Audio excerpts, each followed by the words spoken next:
Hello बच्चों, चलिए प्रश्न को देखते हैं। प्रश्न है C2H2, C2H4 और CH4 में कौन सा संकरण होता है। तो चलिए बच्चों इस प्रश्न की मुख्य अवधारणा की बात करें। मुख्य अवधारणा,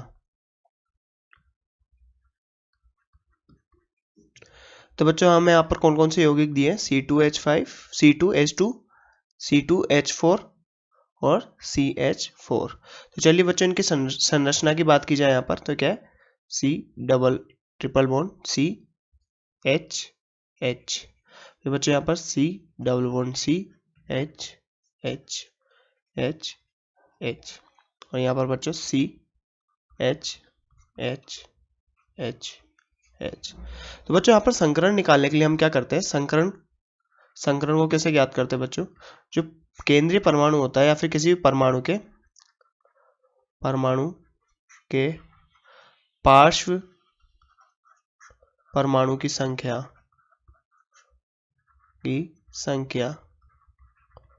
प्लस बच्चों एकाकी युग्मों की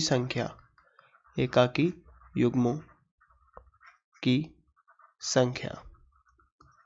तो बच्चों अगर यहाँ पर इसका मान आता है, क्या आता है बच्चों, 2 आता है, तो हम कहते हैं कि बच्चों यहाँ पर कौन सा संकरण है, sp संकरण।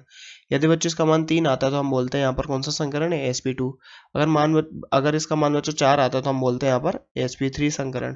तो बच्चों अगर हम यहाँ पर देखें, यहाँ पर कार्बन की संरचना है, तो कार्बन के पास बच्चों 4 इलेक्ट्रॉन है, तो 1 2 3 4, इधर कार्बन 1 2 3 4, बच्चों यहाँ पर भी 1 2 3 4, 1 2 3 4, और यहाँ बच्चों 1 2 3 4।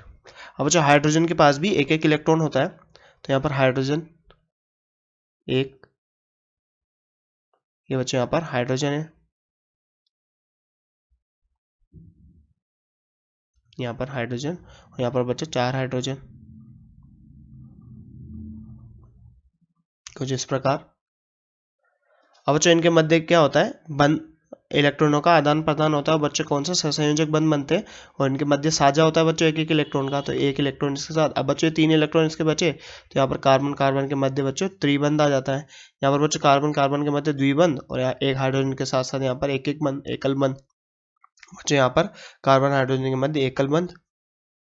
तो बच्चों यहाँ पर कार्बन की बात की जाए, तो कार्बन के पार्श्व में परमाणुओं की संख्या कितनी बच्चों, एक तो हाइड्रोजन और एक कार्बन। तो यहाँ पर इसका संकरण क्या होगा, इसके लिए नंबर देखें हम, तो इसको हम बोलते हैं Sn। तो बच्चों अगर Sn निकालें यहाँ का, तो यहाँ पर कितना आएगा, यहाँ पर 2 परमाणु है बच्चों, पार्श्व परमाणु, और इस पे एकाकी युग्मों की संख्या कितनी है, 0, तो Sn का मान बच्चों 2 आ रहा है, तो यहाँ पर संकरण क्या होगा इसका, sp। और इसी प्रकार बच्चों यहाँ पर भी इसका संकरण क्या होगा, sp संकरण। तो बच्चों इस पूरे यौगिक का संकरण क्या होगा, इसका संकरण होगा बच्चों sp संकरण। अब बच्चों यहाँ पर बात करें इसकी, तो इस पे पार्श्व परमाणु की संख्या कितनी है बच्चों, 3, और एकाकी युग्मों की संख्या बच्चों 0, क्योंकि यहाँ पर द्विबंध बना रहा है, ये एकाकी युग्म नहीं रख रहा, तो यहाँ पर Sn नंबर का मान बच्चों 3 आ रहा है, तो यहाँ पर संकरण क्या होगा बच्चों इसका, sp2। अब बच्चों यहाँ पर बात की जाए, तो यहाँ पर Sn नंबर की बात की जाए, तो यहाँ पर 4 पार्श्वी परमाणु है और एकाकी युग्मों की संख्या कितनी है, 0, तो ये एकाकी युग्मों की संख्या 0 है, तो यहाँ पर स्टेरिक नंबर बच्चों क्या आ रहा है, 4 आ रहा है, तो यहाँ पर इसका संकरण क्या होगा, sp3। तो बच्चों यहाँ पर C2H5 C2H2 का संकरण क्या है बच्चों, sp संकरण। C2H4 का बच्चों संकरण क्या है, sp2 संकरण, और CH4 का संकरण क्या है बच्चों, sp3 संकरण। तो बच्चों हमसे प्रश्न में पूछा जाता है C2H2, C2H4 और CH4 के कौन सा संकरण है। तो बच्चों हमने यहाँ पर देखा कि C2H2 का sp संकरण, C2H4 का sp2 संकरण और CH4 का sp3 संकरण। तो बच्चों आशा करते हैं आपको प्रश्न समझ में आया होगा। धन्यवाद।